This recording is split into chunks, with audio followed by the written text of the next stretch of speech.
চলো আজ তোমাদেরকে ম্যাজিক দেখাবো। এই যে দু হাতে আমার কিছু নেই, এই দেখো থালা ভর্তি খাবার এসে গেল। ম্যাজিক হলো না?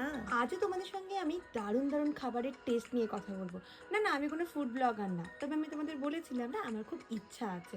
আমি অত শত বুঝি না, খাবার যেগুলো ভালো লাগে বা যে জিনিসটা আমার ভালো লাগে আমি তোমার সঙ্গে শেয়ার করি, কারণ তোমরাও যাতে সেই জায়গাটায় যেতে পারো। জানো তো, কোনো রেস্টুরেন্টে গিয়ে আমি যে খাবারগুলো চিনি বা যে খাবারগুলোর সাথে আমি পরিচিতি, সেইগুলো বাদে আদার্স কোনো খাবার অর্ডার করতে না আমার ভীষণ ভয় লাগে। আমার শুধু মনে হয় টেস্ট কেমন হবে, টাকাটা ইনভেস্ট হয়ে যাবে না। কিন্তু আজ আমি কিন্তু তোমাদের জন্য সেই রিস্কটা নিয়ে চলে গিয়েছিলাম একটা রেস্টুরেন্টে। অবশ্যই ডায়মন্ডের মধ্যে সব ডিটেলস বলবো, অনেকে হয়তো বুঝতেও পেরেছে আমি কোথায়। যেহেতু একদম ভোর দুপুরবেলা আমি খেতে গেছিলাম, তাই সেইভাবে রেস্টুরেন্টে কেউ ছিল না। তবে হ্যাঁ, আমার আগে কিন্তু একটা বার্থডে সেলিব্রেশন হয়ে গেছিলো, তার জন্য এখানে বেশ সাজানো গোছানো ছিল। আর ওখানে গিয়ে জানতে পারলাম তোমরা কিন্তু তোমাদের যে কোনো স্পেশাল ডে বা বার্থডে যদি সেলিব্রেশন করতে চাও, ওখানে ফ্রি অফ কস্টে তোমাদের জন্য রেডি করে দেওয়া হয়। তবে হ্যাঁ, তোমাদের যদি কোনো রকম কিছু ডিম্যান্ড থাকে যে এইভাবেই সাজাতে হবে, তখন কিন্তু সামান্য কিছু কস্ট। এবার এসো তো একটু মেনুতে চোখ রাখা যাক। অনেক বকেছি, চলে এসো। মেনু খুলে তো মাথা ঘুরে গেছে, কারণ প্রচুর আইটেম আছে।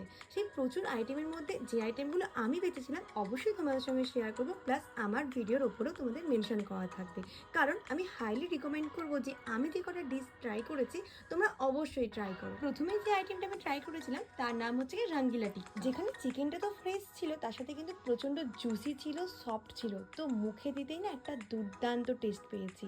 আর তোমরা জানো, এই যে রঙ্গিলা টিক্কাতে নাম অনুযায়ী কিন্তু কাজ।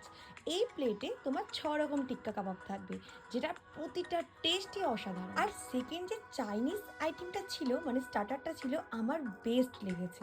যেখানে তোমার প্রন ছিল, তারপরে তোমার মাশরুম ছিল, আরও তো অনেক কিছু ছিল, যেটা আমার সব থেকে অসাধারণ লেগেছে।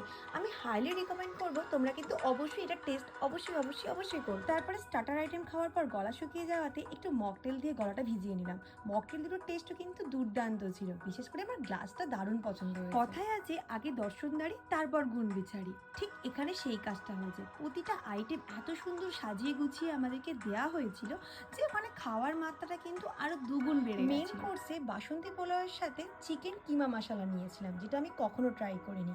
আমার দুর্দান্ত লেগেছে। আর বাসন্তী পোলাওয়ের যে মিষ্টির যে পরিমাণটা এত ব্যালেন্সে ছিল না, অসাধারণ। তারপরে নিয়ে নিয়েছিলাম বিরিয়ানি, কারণ ওটা না খেলে আবার আমার কেমন হয় যেন, অল্প হলেও খেতে হবে। যেখানে চিকেনটা আর আলুটা কিন্তু প্রপার সেদ্ধ হয়েছে। আর ওই যে বলেছিলাম, পেট ভর্তি হয়ে গেলে কি হবে, মনে একটু অল্প জায়গা থাকে, যেটা খালি থাকে সেটা আইসক্রিম দিয়ে ভর্তি করে। দুটো গ্লাস নিয়ে আমি খুব ক্যাদ মারছিলাম। ক্যাদ মারার পরে মনে হলো মালিক কিন্তু আমার দিকে দেখছে, যদি জানতে পারে দুটো গ্লাস আমি ভেঙেছি আমাকে ছেড়ে কথা বলবে না।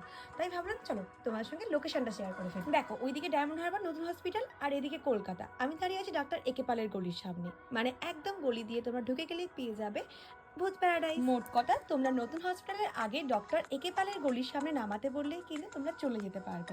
আর তাও যদি বুঝতে অসুবিধা হয় আমাকে কিন্তু অবশ্যই তোমরা জিজ্ঞেস করতে পারো, আর আমি ওদের পেজটাকে ট্যাগ করে দিয়েছি, তোমরা ওখান থেকে লোকেশন নিয়ে নিতে পারো। অবশ্যই কিন্তু তোমরা যাবে, আর আমাকে কিন্তু এসে জানিও যে তোমাদের কেমন লাগলো প্রতিটা খাবারের টেস্ট।